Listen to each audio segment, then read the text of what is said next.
Thank you. Thank you everyone for coming and warming up the room. Chilly, okay. But thank you for the invitation. I'm very pleased to be here and talk about essentially two recent projects in the area of sanitation for less developing countries. And you'll see that one is a very low-tech approach and the other one is a fancy approach. And I'm looking forward to our conversation, the discussion that we'll have. If you have any burning questions during my talk, please interrupt, otherwise we'll hold questions until the end. And let's start with looking at a very, very important problem, which is really a crisis, is the fact that over 2 billion people on this planet lack adequate sanitation, access to any sort of improved sanitation technology. It has a very, very big burden on people's livelihood. It kills over 1.5 million children every year, and it's a really a calamity. Open defecation, and I'm sorry, this is lunchtime. I'm going to show a little video here about that to kind of really put the problem kind of closer to us. So, and sense the magnitude of the problem. But open defecation is an everyday business for over 1 billion people, and I think this is really, really huge. And so the video I just want to show is, if I can get to the right screen. As many of you know, one sanitation approach or one way people do their everyday business is using pit latrines. And when the pits are full, what do? And in many places, either you fill the hole or you cover the hole and you move on next place. But when it's in dense urban or peri-urban areas, you've got to empty those pits. And I'm not going to show the whole video. I'm just going to show a few little pieces here. This is in Kenya, and people go and it's a business. They go and empty those pits, and this is just moving into someone's house. You can see this is the water that they use for their household. And a little further is where there's the pit latrine, which is being emptied. And then depending on the situation, this is being done every 6 months to every 2 years. It depends on the size of the pit, it depends on the conditions underground, whether it seeps through.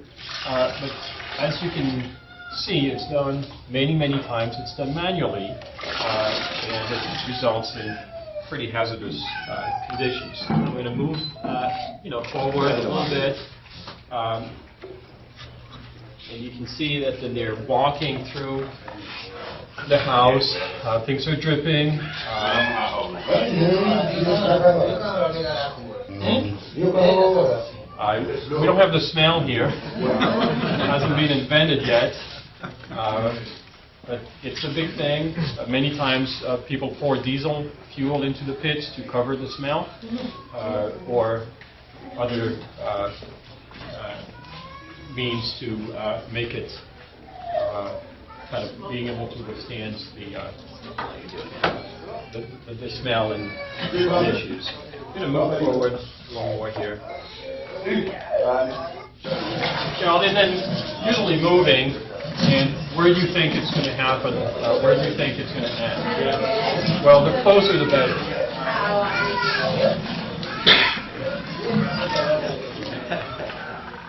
And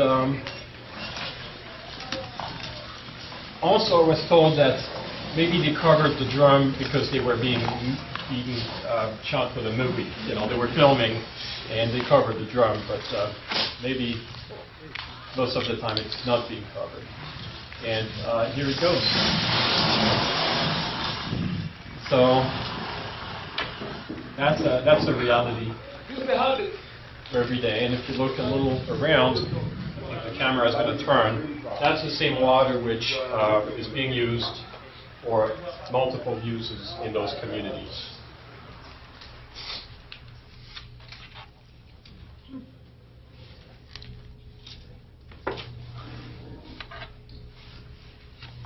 And so Of course, many people were revolted by these facts.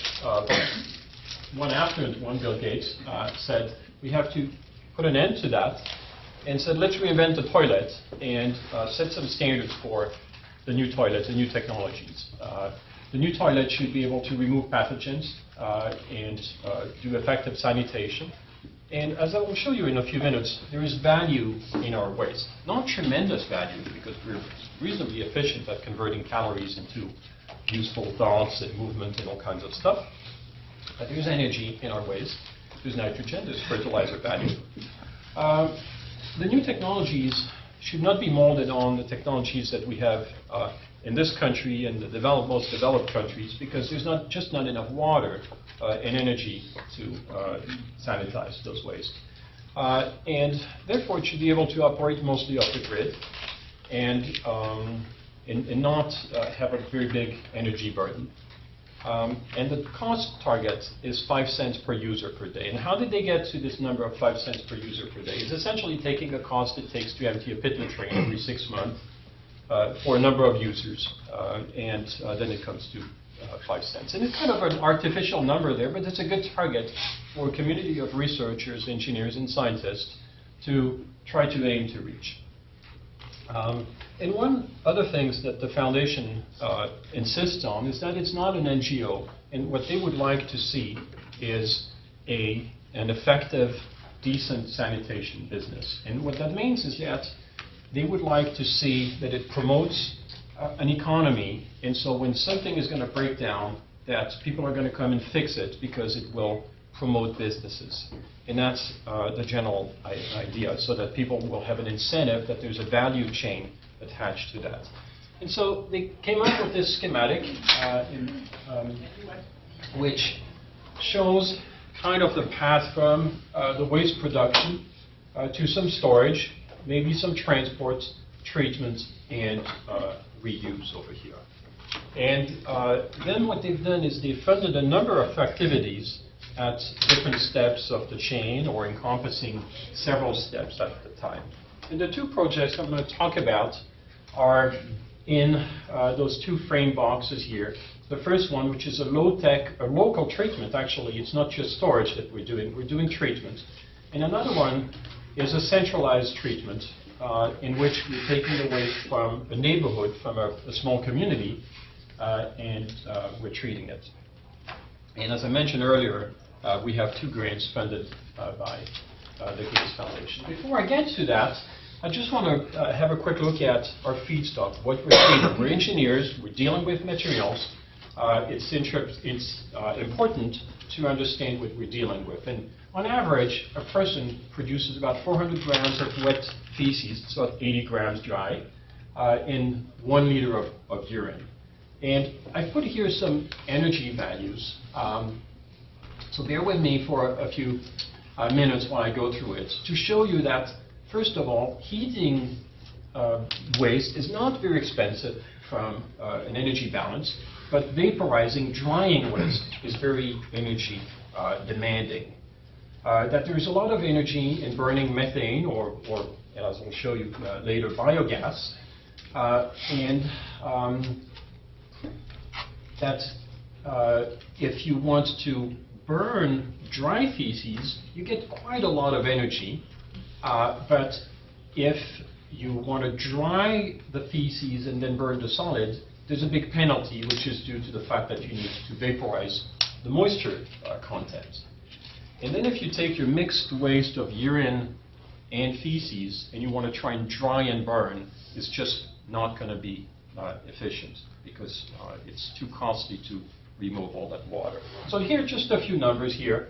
But if you digest the waste anaerobically, you're able to recover some of the waste without having to go through the burden of drying it. And some of these numbers here drive really a lot of our research that we're doing, because we're trying to do it without too much energy penalty. So let's move on to the first of the 2 projects, a low-tech system that I conceived a couple of years ago. And I said, well, what if we take the waste, put it in an anaerobic digester instead of putting it into a pit latrine, collect the biogas and then use the biogas in an efficient heat recovery system for doing heat pasteurization. And I did some thermodynamics based on the numbers I showed you in the previous slide and show that you do need a heat recovery system, but there is enough energy in the waste that is released to produce enough biogas and make that self-sustaining. You can, of course, add more organic waste and recover more biogas for other benefits. And so our research in the lab started in the lab and concentrated both on the anaerobic digestion process. In particular, the challenges are how do you deal with concentrated nitrogen feedstock and whether it leads to some inhibition of the digestion process, as well as developing the thermal equipment for doing the heat treatment. And so I'll show you, before I get to that, just for those of you not familiar with anaerobic digestion, we don't need to get into too much detail. It's a multiple-step biological process that takes complex waste and ferments it through different bacterial steps to volatile fatty acids, including acetate, which is very important, and some hydrogen and CO2, and ultimately to methane. And biogas is usually a mixture of about 60% methane and 40% CO2, or 65-35%. One of the first things we had to do, because we were doing very systematic research in the lab, was to come up with a good formula for synthetic waste. We didn't want to work with real human waste in the lab, so we made our synthetic poop. It's dry yeast. We have polyethylene glycol, xylem, and a lot of miso. So we bought a lot of miso, which was interesting. And this is for the urine. Really important are that the properties that this mixture behaves from a biological point of view similar to the real waste. Then we did a number of tests, such as this one, which is called, we call a biogas potential test. You load your waste into a flask, which is capped with a septum. You add an inoculum, and then you monitor pressure, and you monitor gas composition. And we run a number of these tests at different nitrogen concentration, feedstock concentration, temperature, and so on. And here you can see how much biogas is produced. NL stands for normal liter of biogas per kilogram of COD, COD being chemical oxygen demand, which is a measure of the organic content. And you can see here that over the course of 20 days, we're evolving pretty much all our gas, and we can get kinetic data out of that and a number of things that I don't necessarily want to get into too much detail in that. Of course, we wanted to work with reactors, so we built a prototype anaerobic digester in the lab, and this is what it looks like. And essentially, we were working on the basis of a 10-person extended household, and we scaled it down by a factor of 33. So this reactor can treat the waste of a third of a person. We're feeding it once a day with 120 grams of wet feces, that is our synthetic poop that I showed you, and some urine. And those are parameters for the people who are familiar with anaerobic digestion. Yes? Is a 10-person household like something that you see commonly? Yeah, I mean, there's a very widespread distribution, of course. But we thought it was a good scale because if the household is too small, then the capital costs become a big burden. And often it would be maybe a two-household with five people. So it's a little bit artificial, but it's representative of many, many cases. Yeah, thanks. And again, it's intermittently fed, and there's no mixing. So it's really low tech. And I should have mentioned earlier that the system, as conceived, has no moving parts, is very, very simple, no controls, is gravity feed, extremely simple. This is just before it's filled. This is where the feed goes. It comes into the bottom. And you can see there's a double wall here. This is to float the top. So we made a floating dome digester. And people familiar with anaerobic digestion know the floating dome and fixed dome. I don't want to get into that, but it's just a neat way to contain the gas in the headspace at the top and have a constant pressure for the gas. And this is where the waste flows out. And this is after doing some anaerobic digestion for some time. I should have mentioned that the waste generally stays in the system in a range of 30 to 40 days. It's very typical for anaerobic digestion. And this is what comes out here, the liquid effluent. By no means are we producing clean water. This is treated, which means we're reducing the organics quite a bit. We are reducing the suspended solids, but we're not producing clean water. It should be very, very clear. There's still all the nitrogen, or pretty much all the nitrogen, in that effluent. You can see some bubbles here, and those are methane and CO2. We're analyzing the gas and find that we have a roughly 65% content of methane. So let's spend a few minutes on this diagram, on this graph, which shows the startup and then various phases of operation for about 150 days. And we started the system slowly because, as I showed you in the diagram on anaerobic digestion, there's multiple populations. They grow at different growth rates. They need to be started and adapted slowly. So the black line here are step increases in the organic loading rates, and we also increased slowly the nitrogen. And you can see that with increases of the loading, we are increasing the amount of biogas that we're producing, and then we're doing a few experiments. These are the sort of things that engineers do. One concern was nitrogen, but it's also a very big unknown, because the nitrogen, everyone produces about 7 grams of nitrogen per day. But the majority of this nitrogen is in the urine. And there's a big uncertainty as far as will people use toilets for peeing, or are they going to go in the bushes? And it's a very big uncertainty. It impacts the nitrogen, but it impacts also how much liquid we're going to get into our system. The amount of liquid getting into a system depends also whether you're in an area that wipes or an area that flushes. And we're very clear here that we're making certain approximations, certain choices, and that they may not be representative of every situation out there.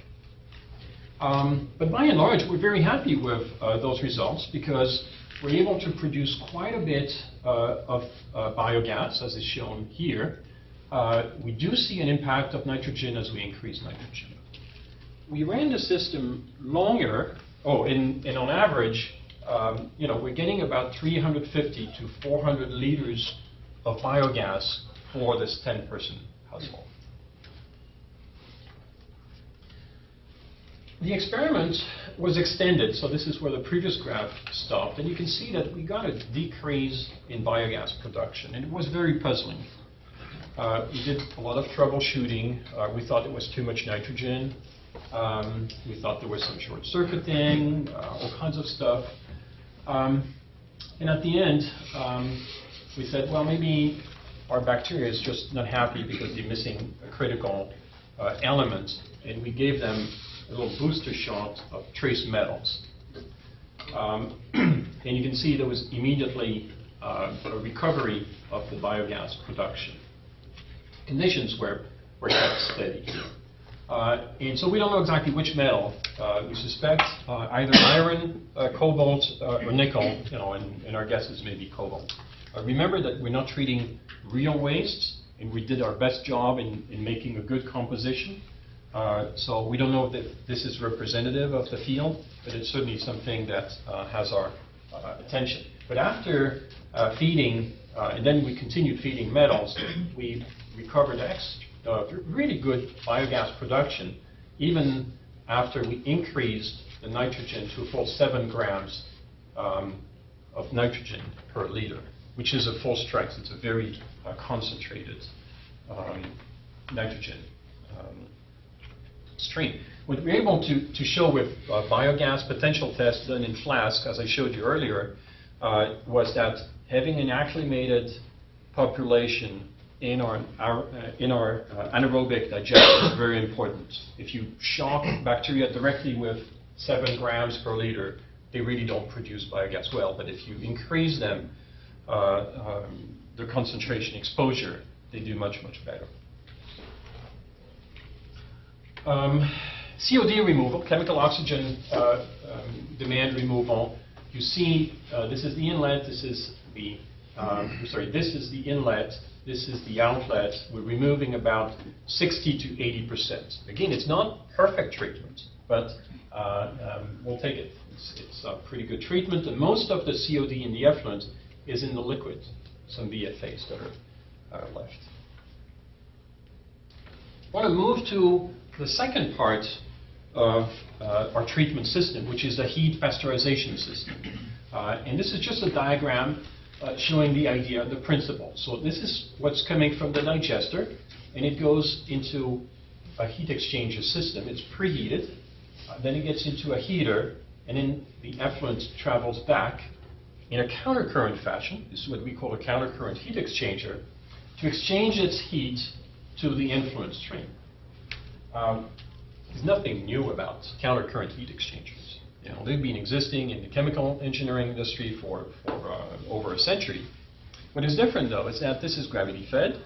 There is no constant flow. Most of the time, it's going to be idle. It's just when someone is going to use the facility and there's overflow from the digester to the heat sterilization system, that's going to be having a little slug of flow going through. And so we had to come up with designs that allow us to do that with just gravity flow, intermittent flow, and so on. The temperatures that you see here are just like examples of things. Of course, we are powering that with our biogas. That's the idea, so that it's sustained. So this is like the first version. This is a heater.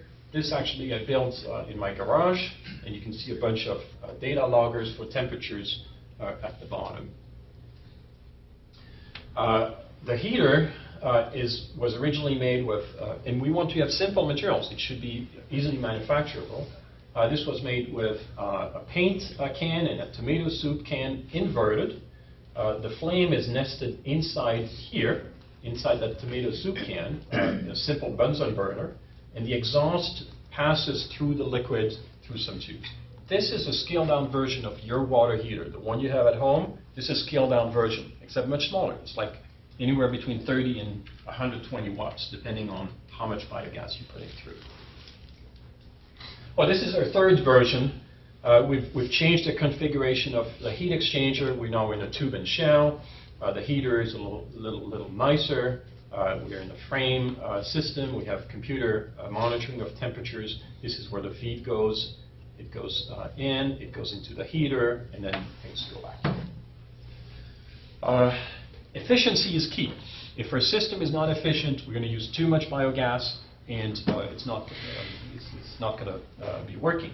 So we measure the thermal efficiency, which is how much heat we get into the liquid compared to how much kilojoules we burn from the methane.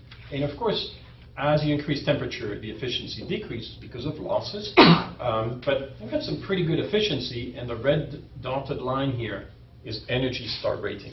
So for heaters in the US. So depending where you are, you know, where Energy Star rated. You can see here the flame here. Probably I should accelerate a little bit, but with our data loggers, we get a bunch of temperatures, temperature reading. We're also modeling this process because it's very important for our understanding of the design and how to improve it. But on average, here, we're heating the stream about 14 degrees just with our heat exchanger. That's a fair amount of energy. And I should mention that the systems that you saw in the pictures, and the systems that we're experimenting with for the heater and the heat exchanger, they're full size. So the things that you saw, this is for a 10-person household. It's not the scaled-down version. So they are full size. So they can be very compact. So we're feeding them once an hour, 600 milliliters, you know, kind of simulating someone using the facilities.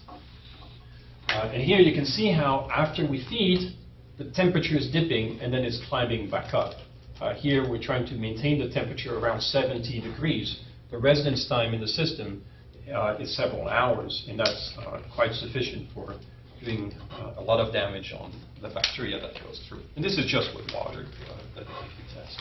So in all, what we find is that with about 65% of the total biogas that would be produced from a 10-person household would be needed to do the thermal disinfection. So we have enough biogas to do the heat treatment. We also did experiments where just in water, not in a complex stream, just in water, we are putting E. coli and we're feeding it on a discontinuous basis, and we're looking at different points in the system how E. coli is thermally deactivated. The approach here is really to do experiment with E. coli because it's simple, that we can calibrate our model, and then we can use our mathematical model for such things as helminth or virus, so we don't have to deal with those in the lab. At some point we will, but for now we're using a modeling approach. And this is just a plate representation of what's in the inlet. In fact, this is diluted 10,000 times. This is after the heat exchanger, and this is after the effluent heater. So we're getting over 6-8 log reduction of our indicator organism. This is more quantitative here.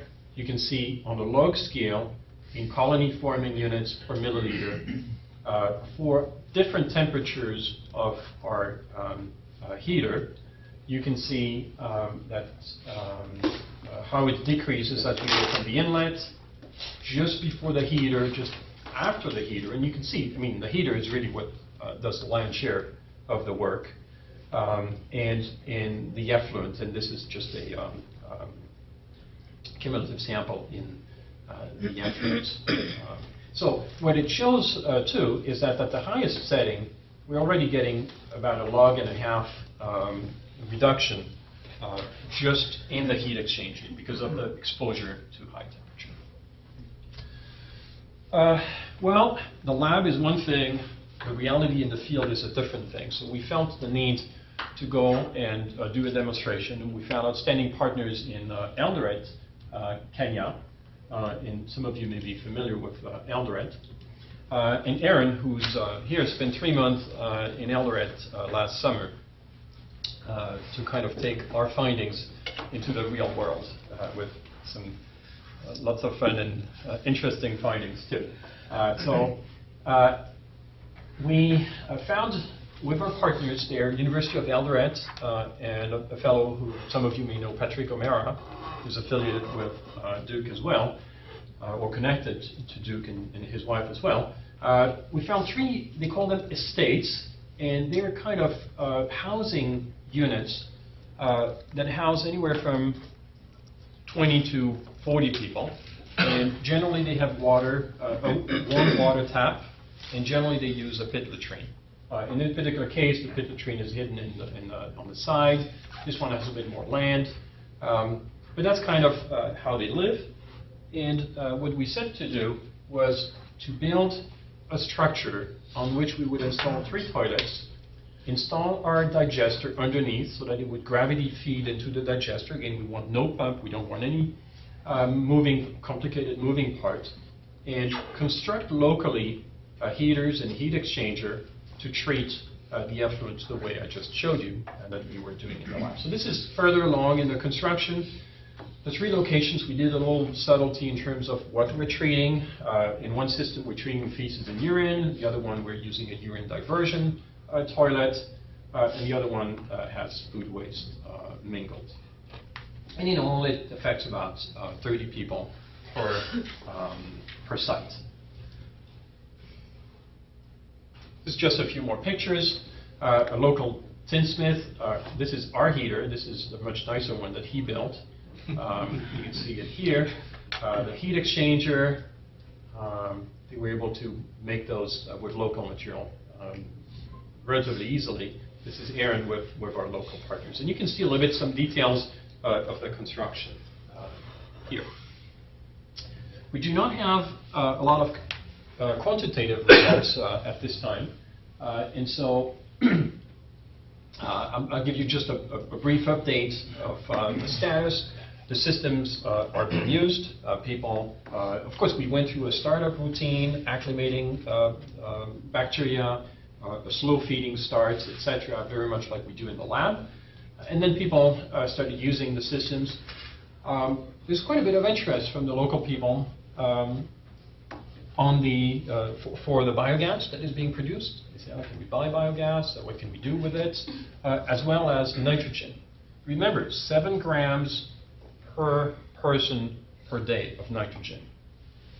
10 people, 70 grams, and you quickly do a few pounds of nitrogen. So remember that next time you go to Home Depot and buy a 50-pound bag of triple 15, which doesn't have a whole lot of nitrogen, and you're paying over $25. So people over there were quite interested in being able to reuse the effluent for fertilizing purposes. Originally, the odor levels were much lower than with the pit latrine, and this, I'm actually very interested in odors as well, so this was a very interesting finding. Maintenance is key, as I said at the very last bullet here, and with maybe some flaws into the maintenance, the odor level went up. We had some issues about the flame not being able to stay on. We've since worked on some systems to relit the flame, and regulating the gas flow into the heater is difficult. So all these are issues that we're working on. What's very interesting is to look at the cost here. On a per unit, it's less than $1,500. And most of the cost is in the digester and in the latrine and the structure. So if you can try and find something a little simpler, you saw we had a pretty sophisticated structure. That would make a big difference. But if you assume a 10-year life for the structure and a 5-year life for the heater, heat exchanger, you're very much meeting those targets that the Gates Foundation had done. So for us, it's quite exciting. What's next with this project? So this is going on right now. We should start with the second bullet. We have a phase 2 proposal, which is pending, and that would be a lot more work in the field.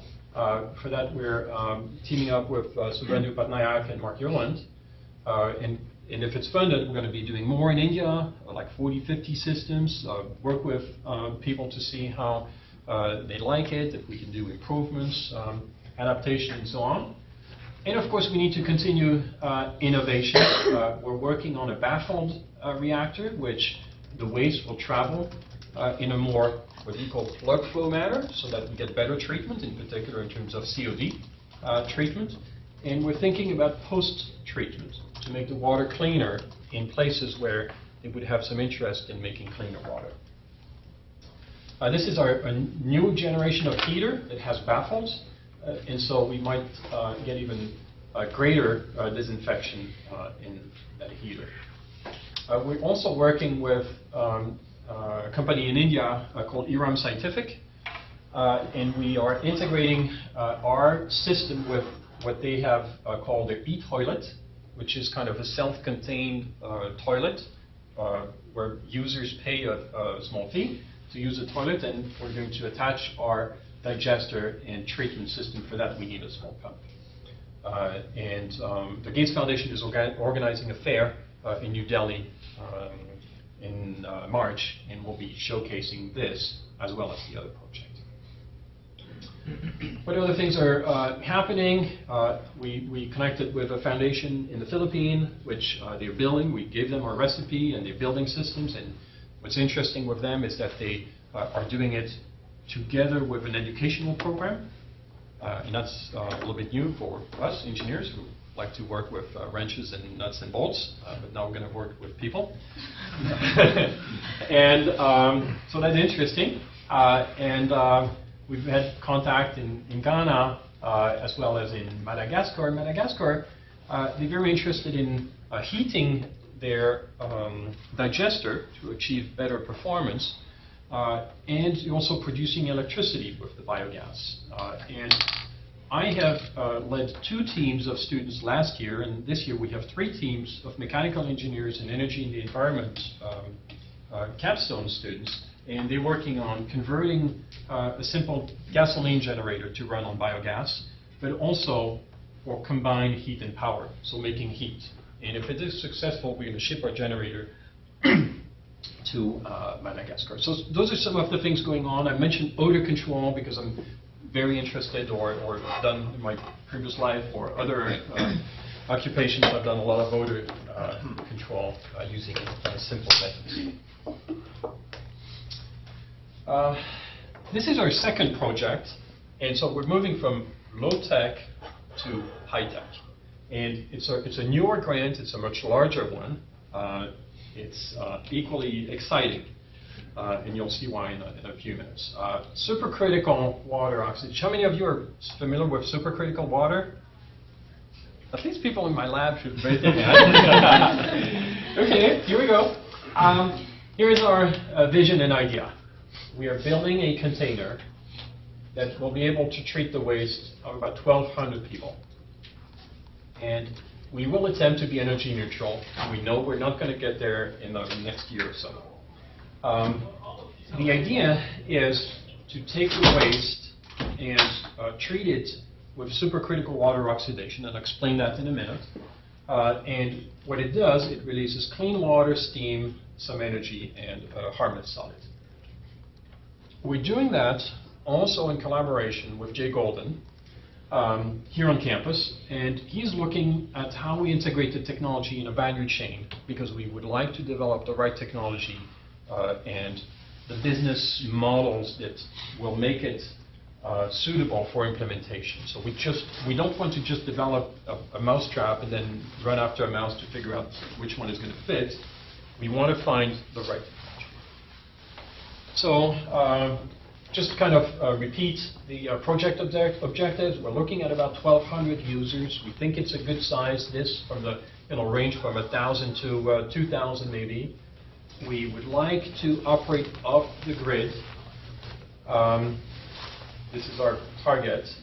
And we're also looking at the context that will result in sustainable and financially viable operation. And here we're focusing on urban, peri-urban area. It needs to be dense because we need to be able to collect and have treat the waste of these thousands or so people. So let's explain supercritical water oxidation really in very simple terms. This is a phase diagram for water where you have pressure and temperature, and you have the different state of the matter: ice, vapor, water. And if you get into the far upper right corner, you get into a state which is called supercritical. It's not water, it's not a gas, it's not a liquid, it's not a gas. It has extraordinary properties in which heat transfer and mass transfer is very quick. The solubilities, you see it as a hydrophobic phase in a sense. That oxygen is fully soluble in supercritical water. The mineral salts that normally are soluble in water are going to fall out of solution. Well, it's pretty extreme. We call it the pressure cooker on steroids.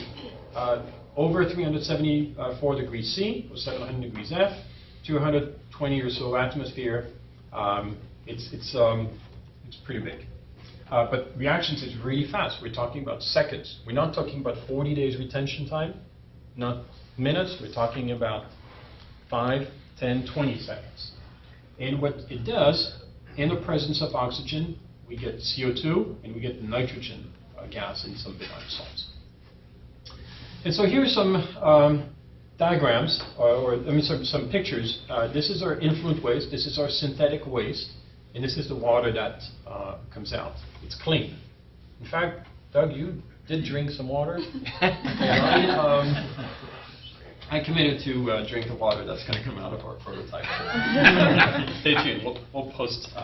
We'll post That's that. from the simulated waste. I'll do this. I'll do the real waste. Yes.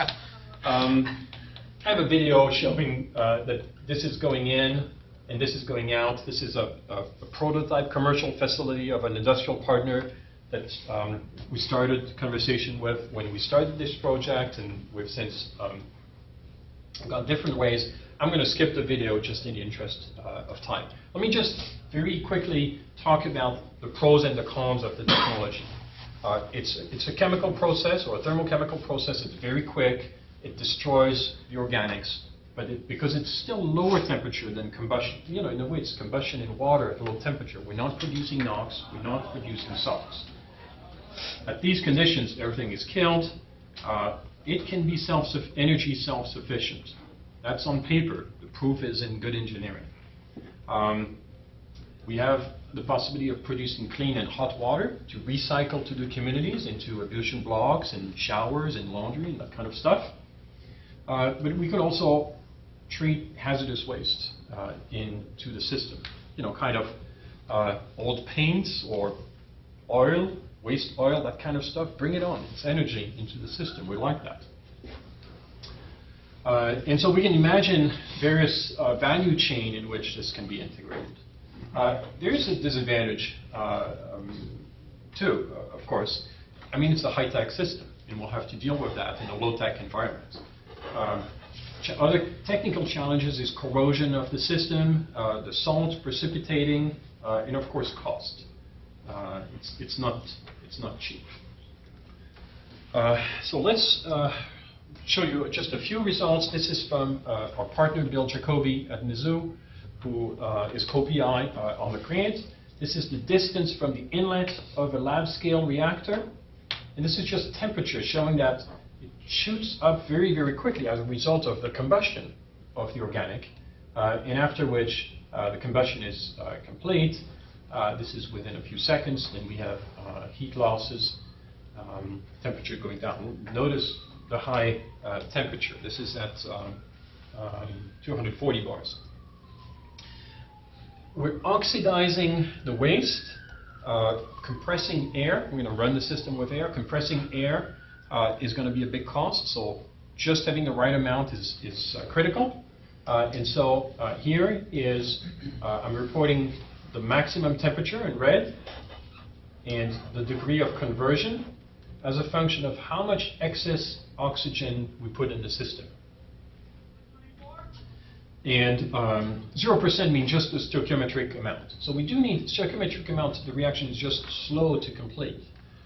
So we do need something like 30 or 40% excess so that we achieve over 95, 97, and we reach close to 100%.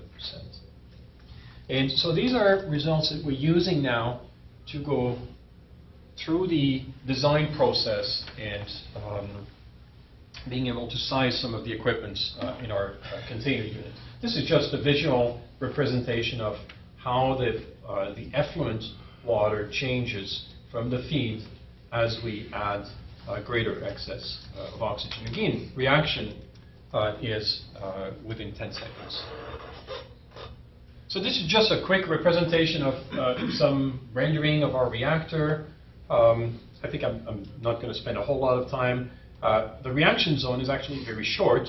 The rest is just heat recovery, because you want to use the heat of reaction to preheat your stream. You're still going to have pumps, compressors that you will have to run. But if you can recover the heat, this is a big part of being efficient.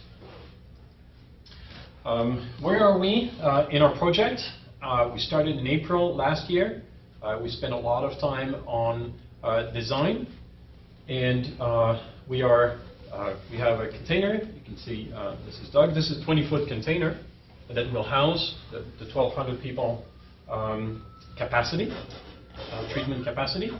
We're going to start building around February. We're assembling things, and around May to July we should be doing our in-house test, shakedown of the system, and treat with our simulants, and then bring some waste from a sewage treatment plant and do some more tests. But then we'll move to a sewage treatment plant locally and do some demonstration. And hopefully with continued funding from the Gates Foundation in 2015, we'll move to maybe Ghana, maybe India. We haven't decided yet. And I should mention as well that Jay Golden has been looking at the different markets, the different contexts, both in South Africa, in Ghana, and in India, which we use that as our model countries from which we are going to extrapolate to different situations. So let's come to some concluding remarks.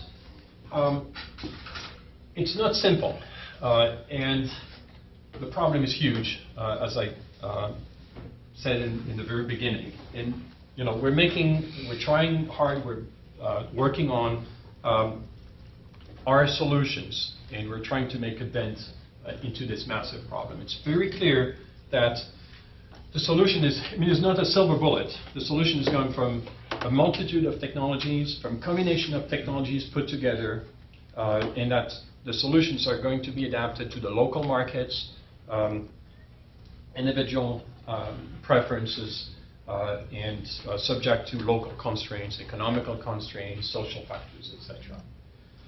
I hope I was able to convince you that our ADPL system, which is very, very simple, works, and we're perfecting it, but it's very simple, and we think it has a lot of potential, especially at the lower scale as a replacement for pitotrine.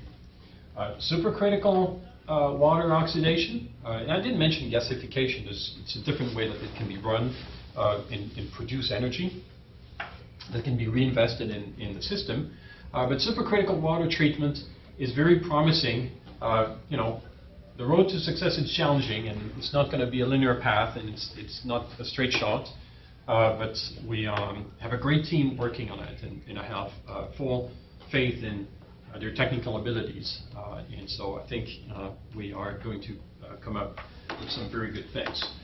One thing that we're not, as engineers, too familiar with, and we're discovering, but also teaming up with people, and welcome any conversation here, is adding all the human factors and social behavior and economics, and it makes it even more challenging, but very, very interesting too. So with that, I'd like to acknowledge the foundation of the Gates Foundation, who's been very generous and a fantastic partner, very fun to work with. People in my lab, in particular Aaron, who's here. We spent a lot of time in Kenya, Joan, Doug, Jose, Dave, and others who worked on these projects. My partner, Bill Jacoby, in this project, and Jay Golden, working on the business models. And here's my contact information, and thank you for your attention. Take any questions. Thank you.